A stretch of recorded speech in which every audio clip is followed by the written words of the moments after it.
안녕하세요. 하나님의 말씀을 배달합니다. 요교회 박연성 목사입니다. 오늘 묵상할 본문은 사무엘하 4장 1절에서 12절까지의 말씀인데요. 제가 5절에서 7절 그리고 11절에서 12절까지의 말씀을 봉독하고 함께 묵상하도록 하겠습니다. 부에롯 사람 림몬의 아들 레갑과 바하나가 길을 떠나 볕이 쬐을 때 즈음에 이스보셋의 집에 이르니 마침 그가 침상에서 낮잠을 자는지라. 레갑과 그의 형제 바하나가 밀을 가지러 온 채하고 집 가운데로 들어가서 그의 배를 찌르고 도망하였더라. 그들이 집에 들어가니 이스보셋이 침실에서 침상 위에 누워 있는지라. 그를 쳐 죽이고 목을 베어 그의 머리를 가지고 밤새도록 아라바 길로 가 헤브론에 이르러 다윗 왕에게 이스보셋의 머리를 들이며 아뢰되 왕의 생명을 해하려 하던 원수 사울의 아들 이스보셋의 머리가 여기 있나이다. 여호와께서 오늘 우리 주 되신 왕의 원수를 사울과 그의 자손에게 갚으셨나이다 하니 하물며 악인이 의인을 그의 집 침상 위에서 죽인 것이겠느냐.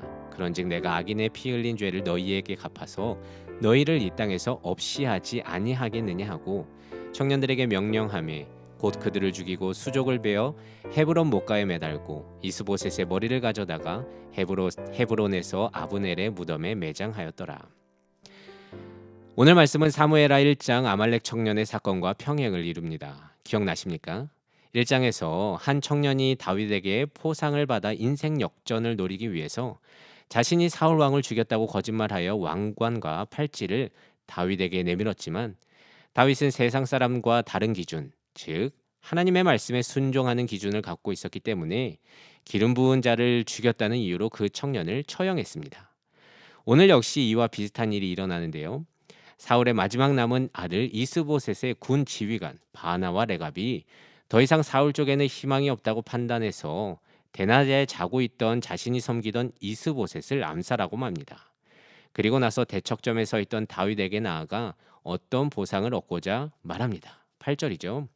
다윗 왕에게 이스보셋의 머리를 들이며 아뢰되 왕의 생명을 해하려 하던 원수 사울의 아들 이스보셋의 머리가 여기 있나이다. 하지만 다윗은 여전히 그들의 생각과 다른 기준으로 살아가는 자였습니다. 그렇게 두 명의 배신자는 다윗 편에 서려고 왔지만 정작 당사자조차 다윗조차도 자신의 편에 서기보다 하나님 편에 서서 순종하는 사람이었습니다. 그렇게 세상은 모든 방법을 써서 권력을 쟁취하기에 바빴지만 다윗은 어떻게든 하나님의 정의를 이루기 위해 힘쓰고 있었습니다. 결국 다윗은 이전에도 그랬듯이 이 둘의 행위를 악인들이 짓는 죄로 규정하며 바하나와 레갑을 처형하였습니다. 그리고 바로 내일 다음 장에서 알 수 있듯이 이 일이 있은 후에 갈라져 있던 이스라엘은 다윗을 중심으로 하여 하나로 통일되는데요.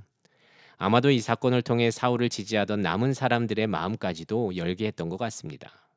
그런데 여러분, 초질관 하나님을 기준으로 산 다윗의 인생을 보십시오. 그는 우직하게 말씀에 순종했을 뿐인데 그가 직접 나서서 피를 묻힌 적은 없는데 사울 왕부터 그의 마지막 아들 이스보셋까지 다윗을 대적하던 모든 세력들이 주의 섭리 안에서 하나씩 해결되는 것을 우리는 보게 됩니다. 그래서 여러분, 믿는 자들은 다윗처럼 세상의 방식대로 이익을 도모하는 것이 아니라 끝까지 하나님 보시기에 의로운 것을 선택함으로 주의 일하심을 기다릴 수 있어야 합니다. 왜냐하면 하나님의 나라는 칼에 있지 아니하고 오직 주의 말씀에 있으며 그렇게 이 세상은 힘 있는 자에 흘러가지 아니하고 창조주 하나님에 의해 인도되기 때문입니다. 지금도 여전히 많은 사람들에게 읽히고 있는 손자병법이라는 책이 있습니다. 그 유명한 빌 게이츠나 마크 주커버그도 필독했다는 이 고전은 수많은 인생의 문제 속에서 자신에게 유익이 되는 최상의 것을 취하도록 가르치고 있습니다. 지피지기 백전불태, 이 유명한 말도 여기서 나오죠.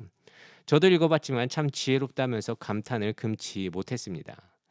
하지만 이와 달리 말씀에 순종하는 것은 왠지 손해보는 것 같고 나에게 불리하게만 느껴져서 손자병법처럼 사는 것이 세상 사는 지혜라고 느껴질 때가 있습니다. 그래서 말씀대로 사는 것은 인생의 손해라고 생각해서 나 역시 세상과 똑같은 방식으로 내 유익을 위해 수단과 방법을 가리지 않고 나서고 싶은 유혹을 받을 때가 있는데요. 하지만 오늘의 다윗을 보세요. 그는 끝까지 그렇게 하지 않았습니다. 저는 지금 세상에서 통용되는 지혜를 무시하라는 말을 하는 것이 아닙니다. 믿는 자로서 하나님이 이 세상의 주인임을 인정하고 그 말씀에 순종함으로 하나님 보시기에 합당한 믿는 자의 모습으로 살아내 보자는 것입니다. 그런데요, 그렇게 살아도요, 절대로 불리하지 않습니다.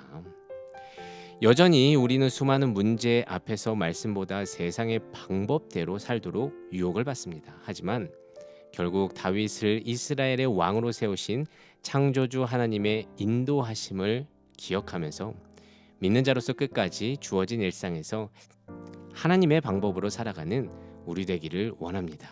왜냐하면요, 하나님은 우리에게 결코 손해를 끼치는 분이 아니시기 때문입니다.